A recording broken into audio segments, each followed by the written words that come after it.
هادي له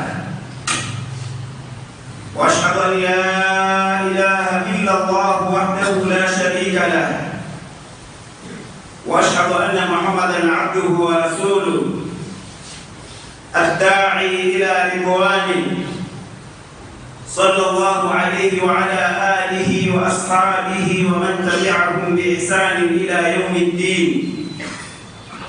يا أيها الذين آمنوا اتقوا الله حق تقاته ولا تموتن إلا وأنتم مسلمون. يا أيها الناس اتقوا ربكم الذي خلقكم من نفس واحدة وخلق منها زوجها وبث منهما رجالا كثيرا ونساء واتقوا الله الذي تساءلون به والأرحام إن الله كان عليكم رقيبا. يا أيها الذين آمنوا اتقوا الله وقولوا قولا سديدا يصلح لكم أعمالكم ويغفر لكم ذنوبكم ومن يطع الله ورسوله فقد فاز فوزا عظيما. أما بعد فإن أصدق الحديث كلام الله وخير الهدي هدي محمد صلى الله عليه وسلم وشر الأمور محدثاتها وكل محدثة بدعة وكل بدعة ضلالة وكل ضلالة في النار. اللهم إنا نعوذ بك من البدع ومن كل عمل يقرب إلى النار اللهم آمين. أحبة، أوصيكم أولا ونفسي بتقوى الله عز وجل فلقد فاز المتقون. اقرأوا إن شئتم قول الله عز وجل إن للمتقين مفازا. Ndugu katika imani, baada ya kumshukuru Allah subhanahu, kutakasana na salamu zimfikie mwalimu wa umma, kipenzi cha umma, Bwana Mtume Muhammad sallallahu alaihi wasallam, na kuhusieni bila kuisahau nafsi yangu juu ya suala zima la kumcha Allah subhanahu wa ta'ala, kwani kufanya hivyo ndiko kufaulu katika maisha haya ya dunia na mpaka kesho akhera. Watakaofaulu mbele ya Allah subhanahu wa ta'ala si wengine bali ni wale watakaojipamba na sifa ya at-taqwa. Allah subhanahu wa ta'ala akasema inna lilmuttaqina mafaza, hakika si vinginevyo watakaofaulu mbele ya Allah subhanahu wa ta'ala ni wale watakaojipamba na sifa ya kumcha Allah subhanahu wa ta'ala. Ahiba, unwani ya khutba yetu ya leo itasimama juu ya masiku haya ambayo tunaishi ndani yake, masiku bora kabisa ya ulimwenguni, al-ashru min dhil-hijja, masiku 10 ya mwezi wa dhul-hijja. وربك يخلق ما يشاء ويختار. Na Allah subhanahu wa ta'ala kama ilivyo kawaida yake huumba na kuteua, vingine akavifadhilisha na vingine akaviweka chini, na huwa ni uteuzi wa Allah subhanahu wa ta'ala. Ma kana lahumul khiyara, wanadamu hawana uchaguzi mbele ya Allah subhanahu wa ta'ala. Allah subhanahu wa ta'ala yakatukuka amma yushirikuna, na vile vyote ambavyo waje kumshirikisha Allah subhanahu wa ta'ala. Bila shaka tuko katika masiku yaliyokuwa bora, na ubora wake ni ile Allah subhanahu wa ta'ala yeye kuyachagua masiku haya na kuyapia. Kitendo cha kuyapia Allah subhanahu wa ta'ala ni kuonyesha juu ya uzito na ubora wa masiku haya. In dalla ala shay'in inma yadullu ala afdaliyya, kwamba ikionyesha juu ya jambo fulani basi inaonyesha juu ya ubora. Allah subhanahu wa ta'ala akiliambia jambo basi linaonyesha juu ya uzito wa jambo lile. Allah subhanahu wa ta'ala akasema wal fajr wa layalin ashr, na hapa na zama za alfajiri wa layalin ashr, lakini pia na pia masiku 10, na masiku 10 haya kwa aqwali za ulama na mufassirina wanasema si masiku mengine bali ni masiku ya mwezi wa Dhul-Hijja, masiku 10 ya mwezi wa Dhul-Hijja. Allah subhanahu wa ta'ala pia masiku haya inaonyesha juu ya uzito wa masiku haya. Lakini sio hilo tu, Bwana Mtume sallallahu alaihi wasallam alladhi la yantiqu 'anil hawa in huwa illa wahyu yuha, naye akayatolea ushahidi masiku haya pale aliposema ma min ayamin, hakuna katika masiku haya. Mtume sallallahu alaihi wasallam anasema ma min ayamin, hakuna katika masiku unayafahamu al-amalu salihu fiha, ikawa amali njema ambayo mja wa Allah subhanahu wa ta'ala anafanya ndani ya masiku hayo, ahabu ila Allah min hadhihi al-ayyam, amali hiyo ikawa ni bora zaidi ya masiku haya. Yani amali unayofanya ndani ya masiku haya itakuwa ni kupendeza mno mbele ya Allah subhanahu wa ta'ala kuliko kuifanya amali hiyo nje na masiku haya 10 ya mwezi wa Dhulhijja. Faqala ya Rasulullah, kama vile hiyo kawaida ya masahaba wa Mtume sallallahu alaihi wasallam walikuwa ni wenye kudorosa mno, na hii yote ni kuonyesha kwamba walikuwa ni wenye kupenda kheri, na watu waliokuwa wanapenda sana kushindania katika mambo ambayo ni kheri. Wakamuuliza ya Rasulullah, sababu walikuwa wanafahamu kuna mambo mengi ambayo Mtume sallallahu alaihi wasallam alikuwa akiwaeleza kwamba hili ni bora, hili ni bora, hili linapendeza mbele ya Allah subhanahu wa ta'ala. Miongoni mwa hayo katika eneo iliyokuwa bora na inapendeza mbele ya Allah subhanahu wa ta'ala, walishawahi kuambia kwamba al-jihad fi sabilillah ni mtu kupambania jihad katika kuitetea dini ya Allah subhanahu wa ta'ala. Kwa hiyo wakajua na tabaan kwamba mtu utakaposimama umetoka umeingia vitani kuitetea dini ya Allah subhanahu wa ta'ala kisha ukafia huko, basi wewe ni moja kwa moja umepata tiketi ya kuingia janna. Kipi tena kingine hapo unahitaji? Sasa maswahaba wanafahamu kwamba al-jihad ni afdalul a'mal, ni bora katika matendo yaliyokuwa bora kabisa mbele ya Allah subhanahu wa ta'ala, na ndipo ikabadili katika akili zao kwa kusema ya Rasulullah, alitume kuambia kwamba ma min ayamin al-amalu salihu fiha ahabbu ila Allah min hadhihi al-ayyam, hakuna katika masiku amali njema inakuwa na uzito na ni bora na inapendeza mbele ya Allah subhanahu wa ta'ala min hadhihi al-ayyam, kuliko masiku 10 haya ya mwezi wa Dhulhijja. Maswahaba wakasema ya Rasulullah, ewe mjumbe wa Allah, wala jihad fi sabilillah, hata kadhalika jihad pamoja na uzito wake tunapofahamu kwamba mtu akifa katika jihad anaingia janna, hata huyo pia amali yake kwamba haitotia damu katika masiku haya. Faqala alayhi salatu wasalam, Mtume sallallahu alayhi wasallam akasema wala jihad fi sabilillah, hata jihadi katika njia ya Allah subhanahu wa ta'ala haitofikia amal ama uzito na ubora wa amali itakayofanywa ndani ya masiku haya 10 ya mwezi wa Dhulhijja. Mtume sallallahu alaihi wasallam akafanya istithna, kwa maana ya kwamba akakuwa baadhi ya sifa fulani ambazo atajipamba nazo yule atakayekuwa ni mujahid, huenda akifanya hivyo ndipo ujira wake utalinganishwa na matendo yanayotereka ndani ya mwezi huu wa Dhulhijja au katika masiku 10 ya mwezi wa Dhulhijja. Mtume sallallahu alaihi wasallam akasema illa rajulun kharaja binafsihi wa malihi falam yarji min dhalika bi shay'in, isipokuwa labda mtu aliyotoka baada ya kusikia tangazo jihad, Mtume anatangaza jihad, watu watoke kwenda kuitetea dini ya Allah subhanahu wa ta'ala, kisha yeye akatoka yeye kama yeye kadhalika na mali yake, walam yarji min dhalika bi shay'in, kisha baada ya hapo asirejee, kwa maana kwamba kafia vitani na mali yake imeishia huko. Huyu ndiye atakayeingia kulinganishwa na amali ambayo inayotereka ndani ya masiku haya. Ahiba, wa fiha yawm Arafa. Kwa nini basi masiku haya yamekuwa ni bora kuliko masiku mengine yote? Anasema ni kwa sababu ndani yake kuna siku ambayo inahesabika kama yawm Arafa, na ni siku ambayo Allah subhanahu wa ta'ala yuktibu ibadahu minan nar.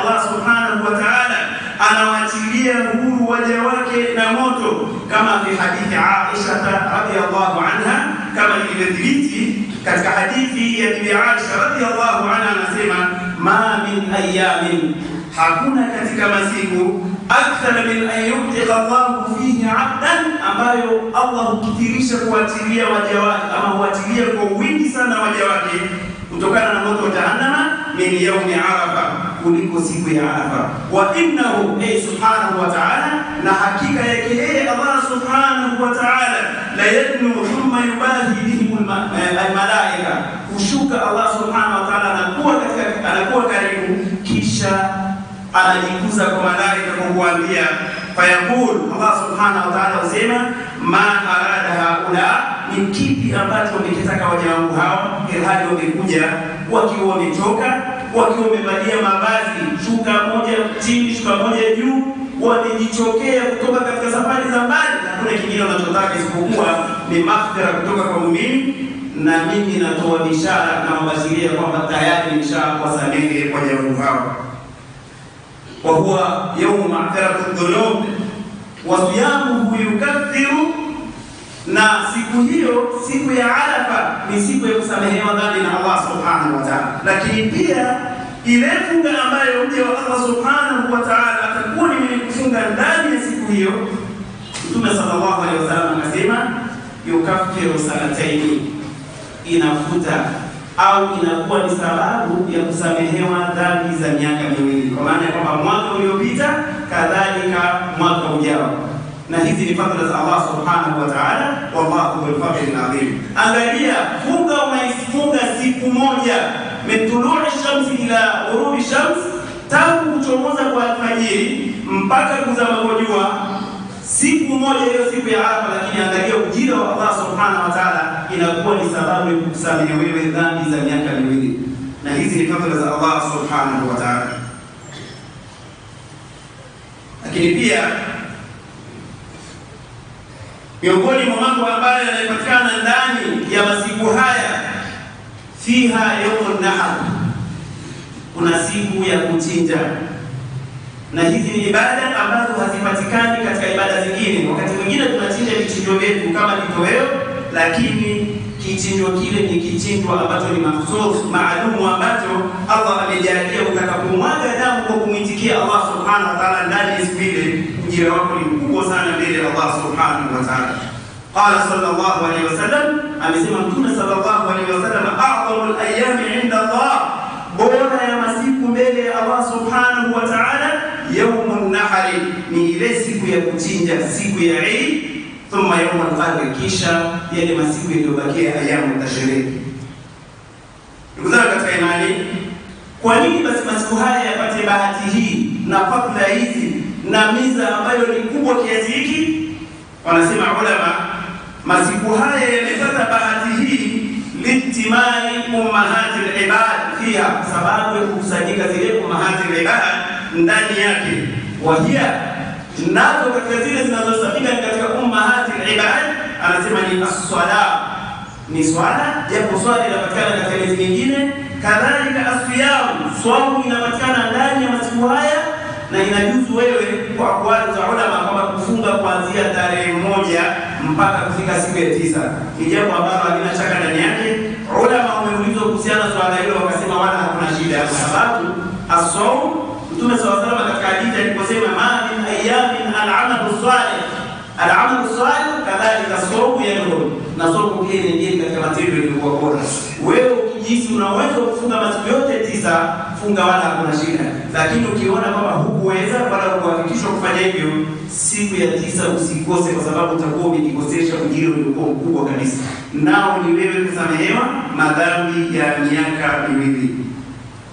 Miongoni mwa umahatul ibada ambazo zinapatikana katika mwezi huu, ambazo huenda zisipatikane katika miezi mingine, sema ni as-sala, kwa swala inapatikana katika miezi mingine, wasiyam, kadhalika saum, wasadaqa, pamoja na sadaka, haya yanapatikana hata katika miezi mingine. Lakini ibada ya haji haipatikani isipokuwa katika mwezi huu. Wala yataadda dhalika fi ghayriha, huwezi kuyakuta yote haya katika miezi mingine isipokuwa ndani ya mwezi huu. Taban, swala utaipata katika miezi mingine, swaumu utaipata katika miezi mingine, kadhalika sadaqat utazipata katika miezi mingine, lakini suala la haji lenyewe limekuja kuwa ndani ya mwezi huu. Kwa hiyo ibada zote hizi zikawa zimejikusanya ndani ya mwezi huu. Wakati takallama ahlul ilmi bil mufadalati bainaha wa baina al-ashr al-awakhir, ulama wameongelea kuhusiana na masala, je, masiku 10 ya mwezi mtukufu wa Ramadhani leo kwamba tunajua kwamba ni masiku yaliyokuwa bora sana. Je, masiku yale na masiku haya yapi yatakayokuwa ni bora zaidi? wakasema kwamba masiku haya ya mwezi wa Dhulhijja, masiku 10 yanakuwa ni bora kuliko hata yale ya mwisho wa mwezi mtukufu wa Ramadhani, kwa sababu yale ubora wake ni kulingana na nyakati zake za usiku, kwa sababu ndani yake fiha Lailatul Qadr. Lakini haya ni kwa kulingana na mchana wake kuanzia asubuhi mpaka kufika jioni yanahesabika. Wakasema kwamba masiku haya yatakuwa ni bora zaidi kwa aqwali zao. Pia wakasema anna ayyama 10 Dhulhijja afdal min ayyami 10 min Ramadhan wa layali 10 Ramadhan afdal min layali 10 Dhulhijja. Wakasema masiku, na kusema masiku kwa maana kwamba kutoka asubuhi mpaka kufika jioni, na mausiku yale ya mwezi mtukufu wa Ramadhani, wakasema yale ni bora kuliko siku hizi, lakini kuanzia asubuhi mpaka kuzama kwa masiku haya ya mwezi mtukufu wa mwezi wa Dhulhijja, haya yatakuwa ni bora kuliko yale masiku ya mchana ya mwezi mtukufu wa Ramadhani. Ayuha al-ahibba, wa hunaka a'mal tata'akkadu fi hadhihi al-'ashr. Kuna a'mal ambazo zimetaakad kwamba kutendeka ndani ya masiku haya, jaat nusus bil haqq alayha, zimekuja nusus nyingi katika kuhimiza amali hizo, wa targhib fiha min ahammiha, lakini pia kupendezeshwa na kuvutiwa sisi ili tukimbilie kwenda kutenda matendo yake. Ni yapi katika hayo? Sema taubatun nasuha, ni wewe kutulia kwa Allah subhanahu wa ta'ala kwa kupitia masiku haya. Taubatan nasuha, tauba ambayo masharti yametimia, wa rujuu ila Allah subhanahu wa ta'ala, lakini wewe pia kurejea kwa Allah subhanahu wa ta'ala, wa iltizamu ta'atihi, na wewe kunadhimiana na taa kumtii Allah subhanahu wa ta'ala, wal bu'd an ma'asi, na kujiweka mbali na kumwasi Allah subhanahu wa ta'ala. Ni katika vitu ambavyo mja wa Allah subhanahu wa ta'ala anatakiwa ajiepushe sana ndani ya masiku haya, kwa sababu amali unayofanya ikiwa ni njema, basi utalipwa mara mbili. Lakini wewe iweje tena uanze badala ya kufanya amali za kujikurubisha kwa Allah subhanahu wa ta'ala, kuingia katika kumwasi Allah subhanahu wa ta'ala? Yaqulu Allah ta'ala, anasema Allah subhanahu wa ta'ala, watubu ila Allah jami'an ayyuhal mu'minuna la'allakum tuflihun, na tubieni nyote kwa Allah subhanahu wa ta'ala enyi waumini, kwani mfanye hivi mtakuwa ni wenye kufaulu. Wa min al-a'mali, na miongoni mwa matendo kadhalika katika masiku haya, al-hajj ila baiti llahi al-haram, ni kuhiji katika nyumba ya Allah subhanahu wa ta'ala.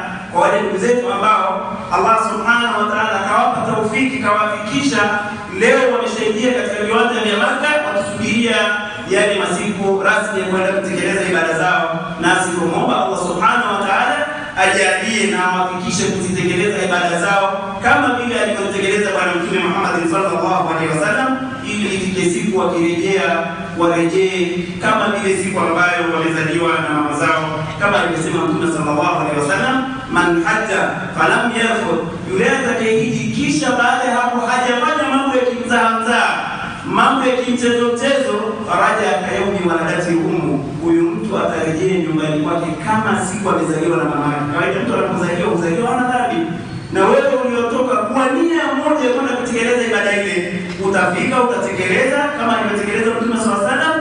Baada ya hapo ukitekeleza kama alivyofanya Mtume sallallahu alaihi wasallam, utarejea kama vile siku umezaliwa na mama yako. Unaanza upya. Kuzaa katika imani. Suala la fardhatul haji ni suala ambalo kwanza tuelewe, hiyo ni moja katika nguzo 5 za Uislamu. Ni moja katika nguzo 5 za Uislamu, na kila Muislamu anatakiwa atie nia yake kwenda kutekeleza nyumba ile au kwenda kutekeleza ibada katika nyumba ya Allah subhanahu wa ta'ala. Na hili si suala la hiari. Ikiwa utakuwa umeshafikia uwezo wa kwenda kutekeleza, basi fanya haraka sana, hujui ni kitu gani ambacho huenda kikakutokea. Al-hajj min a'zami al-a'mal, hija ni katika matendo yaliyokuwa bora kabisa, kama qala sallallahu alaihi wasallam, kama vile alivyosema Bwana Mtume Muhammad sallallahu alaihi wasallam pale alipoulizwa ayyul a'mali afdal, ni amali gani iliyokuwa bora ewe mjumbe wa Allah? Qala, akasema Mtume sallallahu alaihi wasallam, imanun billahi wa rasulihi, ni wewe kumwamini Allah subhanahu wa ta'ala, kadhalika kumwamini Bwana Mtume Muhammad sallallahu alaihi wasallam. Qila thumma madha, kisha akaulizwa ewe mjumbe wa Allah, kisha kisha baada ya kuwa tayari nimemwamini Allah subhanahu wa ta'ala, nimemwamini Bwana Mtume Muhammad sallallahu alaihi wasallam, thumma madha, kisha vipi? Faqala alayhi salatu wasalam, al-jihad fi sabilillah, ni wewe kupigana jihad kuitetea dini ya Allah subhanahu wa ta'ala. Qila thumma madha, akaendelea kuulizwa kwa Bwana sallallahu akasema, hajjun mabrur, ni haji safi, haji iliyotimia, haji ambayo haina rafat, haina upuuzi, haina mambo ya mchezo.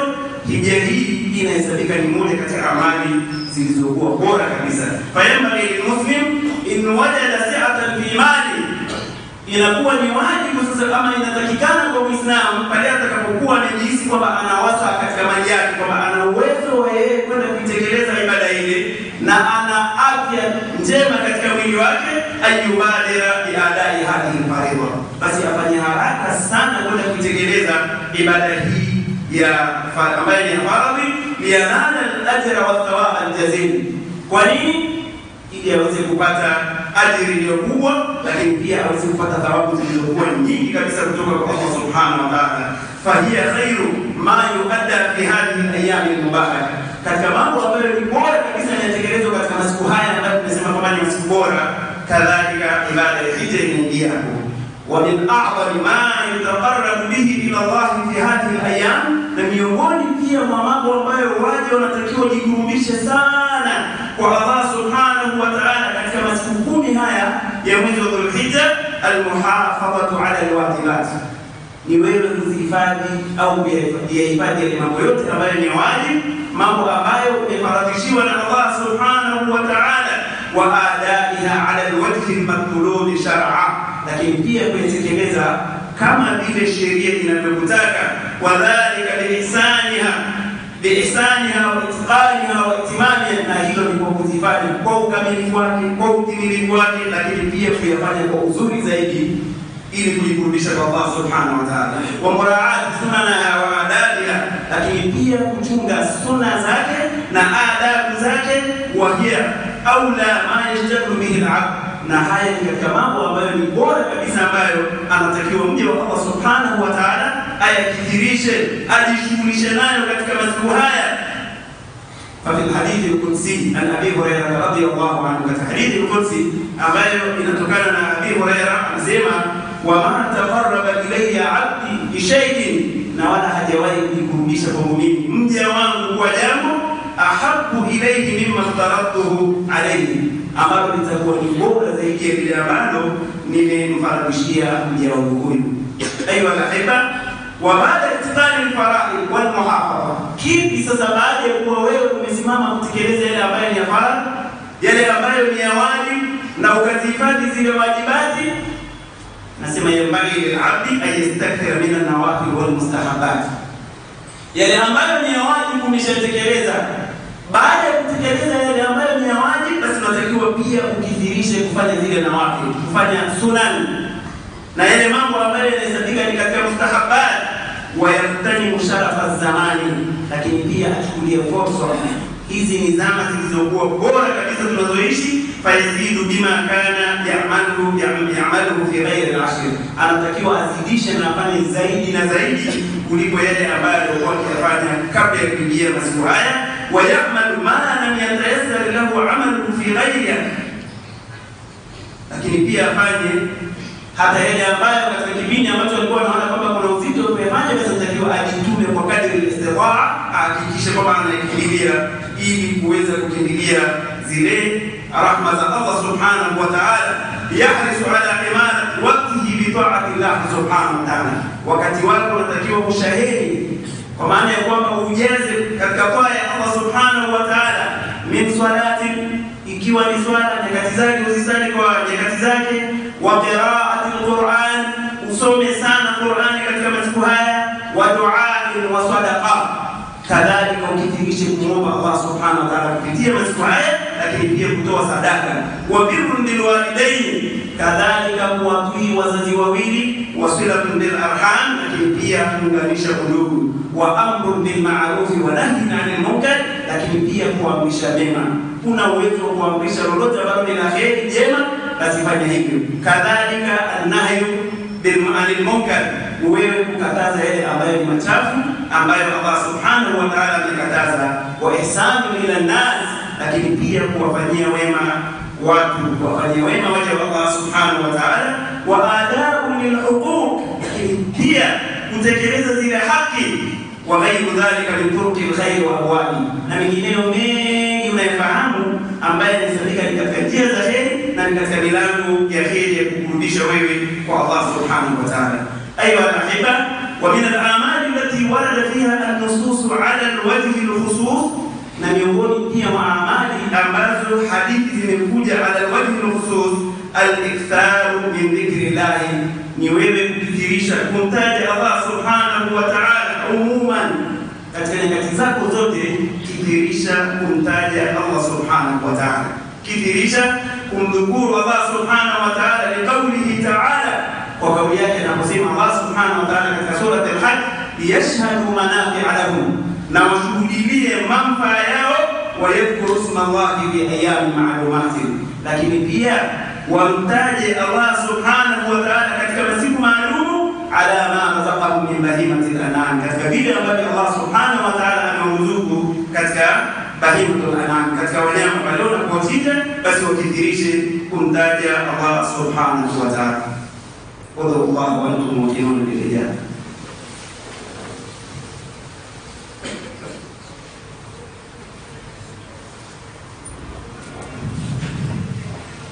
Alhamdulillah wassalatu wassalamu ala rasulillah wa ba'd. Ahibba, baada ya kumshukuru Allah subhanahu wa ta'ala katika kisimamo hiki cha pili, miongoni mwa mambo ambayo mja wa Allah subhanahu wa ta'ala anatakiwa kukithirisha, tumesema ni wewe kukithirisha kumtaja sana Allah subhanahu wa ta'ala ndani ya masiku haya. Lakini pia miongoni mwa matendo ambayo yanapatikana ndani ya masiku haya, japo katika miaka mingine ama miezi mingine yanapatikana, ni ibada ya udhiya, na hii ni ibada ambayo imekokotezwa. Wa min al-amali aidan al-udhiya, wa hiya sunnatun muakkada fi haqqi al-muslim. Jambo hili ni sunna ambayo iliyokokotezwa, kwa maana iliyotiliwa nguvu kwa haki yule ambaye ana uwezo wa kufanya hivyo. Ikiwa una uwezo wa wewe kutekeleza ibada hii ya udhiya, kuchinja kwa ajili ya kutafuta ridha za Allah subhanahu wa ta'ala, fanya hivyo, utakuwa umefanya ibada iliyokuwa kubwa kabisa, na hizi ni katika rahma za Allah subhanahu wa ta'ala. Angalia, kuna mambo mengi ambayo sisi hatujafikishwa kufika kule, lakini bado Mtume sallallahu alaihi wasallam akatuwekea na sisi utaratibu, ili tutakapofanya tutakuwa wadau, basi tunapata ajira na ndugu zetu ambao tunashirikiana ambao na wale walioafikishwa kwenda kutekeleza ibada hii. Miongoni mwa hayo Mtume sallallahu alaihi wasallam akasema, itakapokuwa siku ya kwanza inaingia mwezi wa Dhulhijja, na wewe katika nafsi yako ukao umeazimia kufunga kuchinja, basi usitoe chochote katika mwili wako, ikiwa kucha, ikiwa nywele, basi ujizuilie mpaka ile siku ya kuchinja. Haya yanapatikana kwa wale ndugu zetu ambao wameingia katika ibada ya hija, wanapoilimia, kwa maana kama kuna vitu ambavyo ni haramu kwao, tena japo ni halali kulikuwa kufanya, ikiwemo kukata kucha, kukata nywele na mengineyo yote mnayofahamu. Lakini sisi kadhalika tulioko huku hatujavaa ihram, lakini tukajaliwa Mtume sallallahu alaihi wasallam, lakini jizuilieni pale mtakapokuwa mmeazimia kufanya vichinjwa, kushiriki na wenzenu katika ile siku ya 10 ya kufanya udhiya, asina wewe jizuilie. Haya ni rahma za Allah subhanahu wa ta'ala kwetu sisi. Ndugu zangu katika imani, ibada hiyo ni ibada ambayo inatakiwa kuhakikishe wewe ambaye una uwezo wa kufanya hivyo usiache, bal inna min al-ulama, bali kuna hata baadhi ya ulama waliofikia kusema kiujubiha, wewe kufanya hivyo ilhali kwamba kuna uwezo wa kuchinja, basi itakuwa kwako ni wajibu. Ikiwa una uwezo wa kuweza kufanya hivyo, na Allah subhanahu wa ta'ala ndiye anayejua nani ana uwezo nani hana uwezo, ni wewe mwenyewe, bali insanu ala nafsihi basira. Wakasema kwamba kufanya hivyo baadhi ya ulama kwamba ni wajibu, وقد حافظ عليها النبي صلى الله عليه وسلم، na ibada hiyo bwana Mtume Muhammad sallallahu alaihi wasallam alihifadhi na akaendelea kuitekeleza ibada hiyo. Sasa ikiwa Mtume sallallahu alaihi wasallam alifanya na yeye hudu kwa sisi, na yeye ghufira lahu ma taqaddama min dhambi, basi mimi na wewe tukibigie kuhakikisha kwamba ibada hii isitupite, maadamu kwamba tutakuwa na uwezo. Una uwezo kuchinja mbuzi mmoja, fanya hivyo, ahlan wa sahlan. Una uwezo kuchinja kondoo, una uwezo wa ng'ombe, una uwezo kushirikiana watu saba kwenye ng'ombe, ngamia, fanyeni hivyo, kwani kuna ajira ambayo ni kubwa sana kutoka kwa Allah subhanahu wa ta'ala. Fahadhi ahamu al-a'mali salihah, kwani haya ni moja ama ni katika mambo ambayo ni msingi sana, allati yambaghi lilmuslim an yahrisu alayha, ambayo yanatakikana kwa Muislamu kuyakupia ndani ya masiku haya. Wa yabqa babu al-amali salih awsa, na bado mlango wa matendo mema ni mpana. Kila ambalo unajua kwamba hili ni katika kujikumbusha kwa Allah subhanahu wa ta'ala, litekeleze ndani ya masiku haya na utapata ajira iliyokuwa kubwa kabisa kwa Allah subhanahu wa ta'ala. أيها الأحبة، إن الله وملائكته يصلون على النبي يا أيها الذين آمنوا صلوا عليه وسلموا تسليما. اللهم صل على محمد وعلى آل محمد كما صليت على إبراهيم وعلى آل إبراهيم في العالمين إنك حميد مجيد. ربنا تقبل منا إنك أنت السميع العليم، وتب علينا يا مولانا إنك أنت التواب الرحيم. اللهم حبب إلينا الإيمان وزينه في قلوبنا وكره إلينا الكفر والفسوق والعصيان. قوموا إلى صلاتكم يرحمني ويرحمكم الله.